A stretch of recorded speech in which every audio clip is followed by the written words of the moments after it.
तकरीर का अनुमान है दिन इस्लाम से पलट जाना।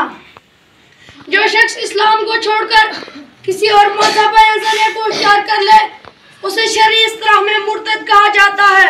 इर्तिदाद की कई सूरतें हैं।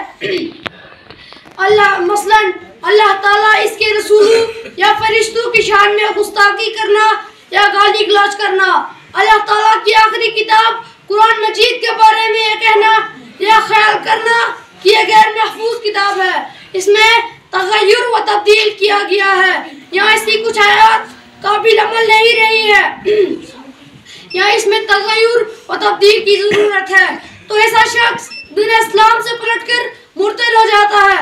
इस सूरत की ताज़ा मसाइल उत्तर प्रदेश भारत के वसीम रिजवी है, जो गर्चा पहले से ही कच्चे ईमान और पौधे अकीदे का मुसलमान था, लेकिन कुरान मजीद की छपी साथ इसने निकालने की बात कहकर फिर अपने असली हदफ को पाकर यानी हिंदू मत इख्तियार करके अपना नाम नारायण त्यागी रखते हुए मुर्तद हो गया।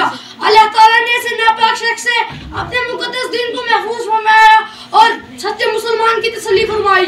एक और सूरत मुर्तद होने की है, मुसलमान हाथों में हराम काम को हलाल कहे या समझे, मसलन ज़िना शराब वगैरह हलाल है, या किसी रुकन इस्लाम का मुनकर हो जाए और कहे नमाज फर्ज नहीं है, अब रोजे की जरूरत नहीं है, शक की बुनियाद पर भी मुसलमान मुर्तद हो जाता है। मसलन ये समझिए कि असली कुरान मजीद दुनिया में मौजूद नहीं है, या उसे रसूल अकरम मोहम्मद सल्लल्लाहु अलैहि वसल्लम की रिसालत व नबूवत में शक हो, खंजीर के हराम होने में शक हो, मुर्तद के वो तमाम अमल बर्बाद हो जाते हैं जो उसने इस्लाम के अंजाम में दिए होते हैं। इरशाद इलाही सूरह बकरा आयत नंबर 217